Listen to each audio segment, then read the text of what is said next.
Here is a Chanuka story. As far as I know, the story is true. Historically, it also comes out to be true, but it's a bit of a amazing story. But it was printed in a Chabad publication about 35 years ago. I saw it, and the story goes like this: America fought the War of Independence. It was in the late 1700s, 1770s, whatever. And they fought against Britain, England. England was very oppressive country. And the Americans originally fled England so that they would have freedom of religion. England was a very oppressive country as far as religion goes also. There were big wars that were fought over the religion over there. Anyway, so there was the Americans, they wanted freedom from England. And England taxed them heavily, and England was very oppressive. Anyway, so they fought a war. So it didn't go so good for the Americans in the beginning. And somewhere around in the middle of this whole war, they I guess it was the winter, so the American forces they sort of regrouped in a place called Valley Forge, and there they did the training, and they also recuperated and things like that. Any case, one of the soldiers was a Jew. There were several Jews that came into the founding fathers. I think there was even one or two of them that signed the Declaration of Independence. Anyway, so there's one Jew that he was a soldier, and uh, it was he realized that it was Chanuka, first night of Hanukkah. He was laying outside. What happened was is that the American forces were very, very under supplied. Everybody had to bring their own personal weapon from home, and they had very few cannons and things like that that were essential for war. And they didn't even have tents for a lot of them. And it was cold. It was in the winter. It was cold. America gets cold. So, and especially this is Valley Forge. I think Valley Forge is in Pennsylvania or something like that. Anyway, it was one of these, it was a cold place. It was cold. It gets cold in winter. So he was laying there outside, and suddenly he realized it was under like a few blankets, and suddenly he realized that it's Hanukkah. So he took out a little Hanukkah. He and worried was that maybe that would be Hanukkah when there was the war. So he brought a little Chanukia with him, a little one, and he with a little bottle of oil and a few wicks. So he put a wick in, and he made a blessing, and he lit the whatever the tinder, however he lit it, and he lit it, and he said three blessings, and he lit it, and he watched this fire. So all of a sudden, he's looking at the fire, and he's thinking to himself, who knows if I'll even be alive for tomorrow to light another candle. Suddenly he hears from over his feet, somebody's standing there. And he says, here's someone pull a sword out. And he said, you're a traitor. You're punishable by death. Put that fire out. You're signaling the enemy. So he put the fire out. He looks who's standing over his feet. General Washington, George Washington. He was the commander of the troops. And so he said, General Washington, he said, what are you doing? What's that? He said, why are you signaling the enemy? I'm going to have you arrested and court and tried. And so he said, no, your honor, your general, I was not signaling that I'm a Jew.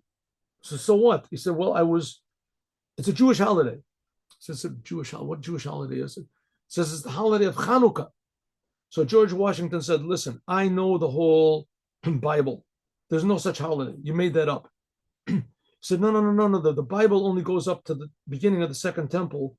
And this was a holiday that was in the middle of the Second Temple. It was after all the books of the Bible. The Book of Chronicles was already written. So he says, okay, so what is this holiday?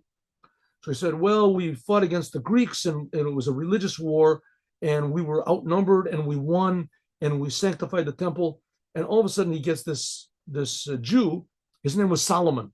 The Solomon, he gets an inspiration, and he says, in general, the war we fought and the war that we were victorious is the same war that you're fighting. And just as we were outnumbered and we won because we were fighting for the truth, as you also will be victorious, even though that we are outnumbered and outmanned and they have what is it? They have more weapons than we do, but we're fighting for the truth, and therefore you will win. So Washington looks at him and says, okay, you're a Jew. I believe what you're saying. You're from the people of prophets. What you said, I will consider it to be a prophecy. And if you want to, you can light your lights, but cover that over so that nobody sees.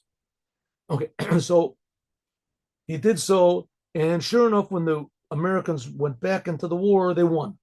They won the war. They got independence from it, and George Washington became the first president of the United States.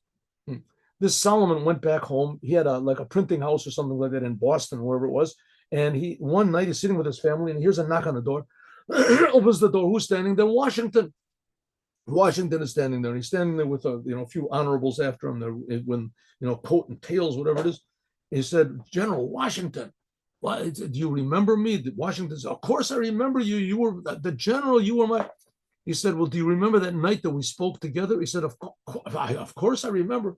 So, well, you should know more than you remember that night. I remember that night. Can we come in?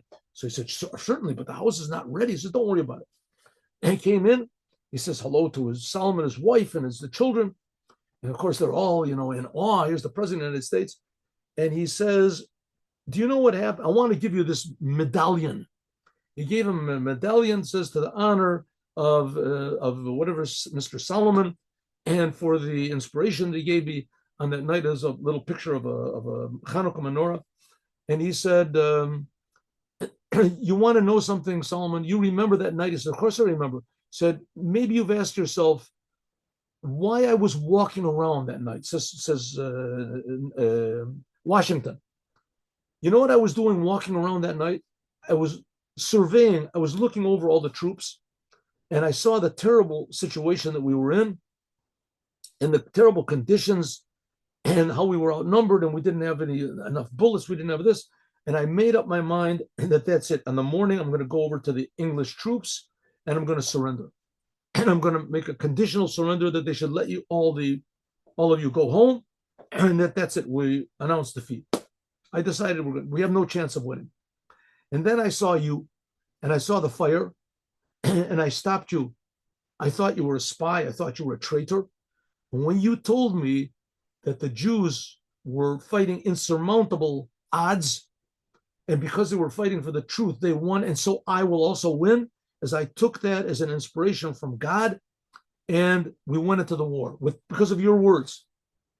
And therefore, I want you to have this medallion. And they say that the medallion was in the family, somehow or other got lost, whatever. But according to this story, which it could have been, I checked it out, that Chanuka did come around in that time, in that year, whatever, that according to the story, that all of America is based on one Chanuka light. One Chanuka light was the inspiration for the whole America.